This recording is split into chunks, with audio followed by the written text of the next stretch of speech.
आज की इस वीडियो में हम डिस्कस करेंगे कुछ ऐसी अलामात को जो कि शुगर के मरीजों में पाई जाती हैं, और अगर ये किसी में रौनमा हो रही हैं तो वो अपना ब्लड शुगर स्क्रीनिंग टेस्ट ज़रूर करवाएं कि यूँ ना हो कि वो डायबिटिक पेशेंट्स या डायबिटीज़ की तरफ शिफ्ट कर रहे हैं।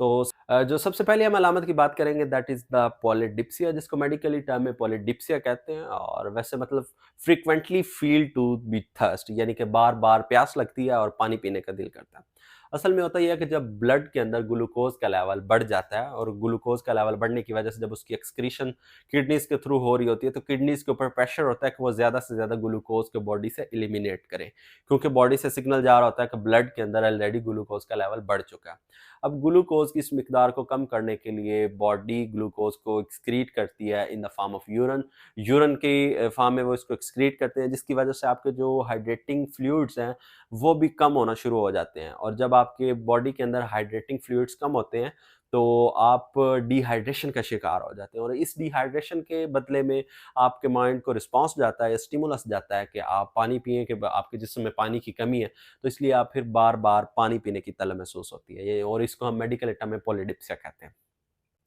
इसके बाद हम दूसरे नंबर पे देखेंगे that is the blurry vision, यानी कि आपको देखने में धुंधला नज़र आ सकता है, आपकी नज़र पे इम्पैक्ट पड़ सकता है, आपकी नज़र इम्पेयर हो सकती है, विजन के मसाइल हो सकते हैं डिफरेंट तरह के। तो असल में ये इसलिए हो रहा होता है कि ब्लड के अंदर ग्लूकोज का लेवल बढ़ने की वजह से जो आई का रेटिना होता है, और पर्टिकुलरली इस कंडीशन को रेटिनोपैथी भी कहते हैं, रेटिनोपैथी, यानी कि जो रेटिना होता है, रेटिना को जो ब्लड वेसल्स जा रही होती हैं, आई को जो ब्लड वेसल्स जा रही होती हैं, या तो वो डैमेज हो जाती हैं या वो रप्चर हो जाती हैं, और उनके डैमेज या रप्चर होने की वजह से ब्लड सर्कुलेशन इम्प्रॉपर हो रही होती है, और इस वजह से फिर आप ब्लड विजन का शिकार हो जाते हैं या ब्लरी विजन हो जाती है आपकी। इसके बाद एक और अलामत की बात करें that is the slow healing. अगर कहीं ज़ख़्म हो जाता है, कहीं कट लग जाता है, अब्रेशन बन जाता है, तो जल्दी ज़ख़्म मतलब ठीक नहीं होता, वो उसकी हीलिंग बहुत लेट हो जाती है, यानी कि ये शुगर के पेशेंट्स में अक्सर देखा जाता है कि ज़ख़्म बन जाए तो बिल्कुल फिर ठीक नहीं होता, बहुत डिलेड उसकी हीलिंग होती है। अब हीलिंग के डिले होने का या जो स्लो वुंड हीलिंग की प्रॉब्लम है, ये इसलिए हो रही होती है कि इसकी 2 वजूहात हैं।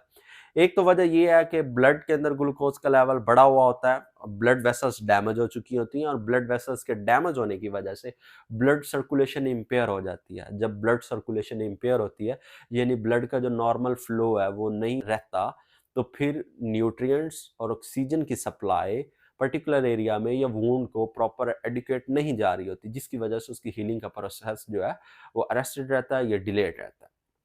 दूसरी वजह इसकी ये बनती है कि ब्लड के अंदर ग्लूकोज का लेवल हाई होने की वजह से जो आपका इम्यून सिस्टम होता है वो भी डिस्टर्ब होता है, और इम्यून का रिस्पॉन्स डिस्टर्ब होने की वजह से भी आपकी स्लो वुंड हीलिंग का शिकार हो सकती है। इसके बाद अगर हम अगली चीज़ की बात करें तो that is the frequently feel to be hunger, यानी कि आपको भूख का बार-बार लगना, और भूख का बार-बार लगना इस वजह से हो रहा होता है कि जो ग्लूकोज़ है that is the basic energy source for the cells, यानी कि ये जिस्म के जो खुली हैं सेल्स हैं, उनको फ्यूल या जो ईंधन चाहिए होता है उसकी एक बेसिक फॉर्म होती है, और इसको ब्लड से जो सेल्स के अंदर लेके जा रहा होता है वो होती है इंसुलिन। अब इंसुलिन का लेवल कम होने की वजह से या उसको रेजिस्टेंस होने की वजह से, किसी भी मसले की वजह से अगर ब्लड से ग्लूकोज सेल्स को प्रॉपर नहीं मिल रहा, तो सेल्स तो एनर्जी डिप्राइव्ड है, उनको ग्लूकोज प्रॉपर नहीं मिल रहा, तो इवन के ब्लड के अंदर ग्लूकोज की हायर अमाउंट मौजूद है, लेकिन फिर भी जो सेल्स हैं वो स्टिमुलस या रिस्पॉन्स भेजेंगे कि हमें एनर्जी की ज़रूरत है, वी आर एनर्जी डेफिशिएंट, यानी कि वो फिर अर्ज करते हैं कि इंसान ज़्यादा से ज़्यादा खाए। इसीलिए रिकमेंड किया जाता है शुगर के पेशेंट्स फाइबर इनटेक जो है वो बढ़ा दें, और ऐसे खाने इस्तेमाल करें, अपनी ग़िज़ाएँ ऐसी इस्तेमाल करें जो फुलनेस को प्रोलॉन्ग रखती हैं, यानी कि आपके पेट भरे होने का एहसास देर पा तक रखते हैं।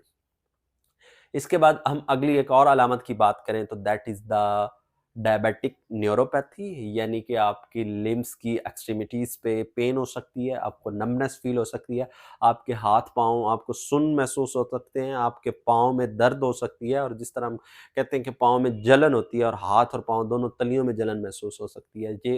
इसको कहते हैं डायबिटिक न्यूरोपैथी। और डायबिटिक न्यूरोपैथी इसलिए हो रही होती है कि इधर नर्व डैमेज हो रही होती है due to the high blood glucose level high होने की वजह से ब्लड वेसल्स भी डिस्टर्ब हो रही होती हैं, वहाँ की नर्व्स भी डिस्टर्ब हो रही होती हैं, और जिसकी वजह से आप डायबिटिक न्यूरोपैथी की तरफ शिफ्ट करते हैं और उस वजह से फिर आपकी एक्सट्रीमिटीज़ पर्टिकुलरली आपके हाथ और आपके पाँव में जलन और नमनेस का एहसास होता है। इसके बाद हम सबसे लास्ट पे देखेंगे and that is the weight loss without any effort, यानी कि आप बगैर किसी मेहनत और कोशिश किए अगर आपका फ्रीक्वेंटली वेट लॉस हो रहा है तो आप शुगर का शिकार हो सकते हैं या आप शुगर की तरफ शिफ्ट कर रहे हो सकते हैं। देखें, हो ये रहा होता है कि ब्लड के अंदर ग्लूकोज का लेवल हाई होने की वजह से बॉडी से फ्रीक्वेंटली यूरिनेशन होने की वजह से डिहाइड्रेशन होती है। डिहाइड्रेशन होने की वजह से और हाइड्रेटिंग फ्लूइड के लॉस होने की वजह से भी आप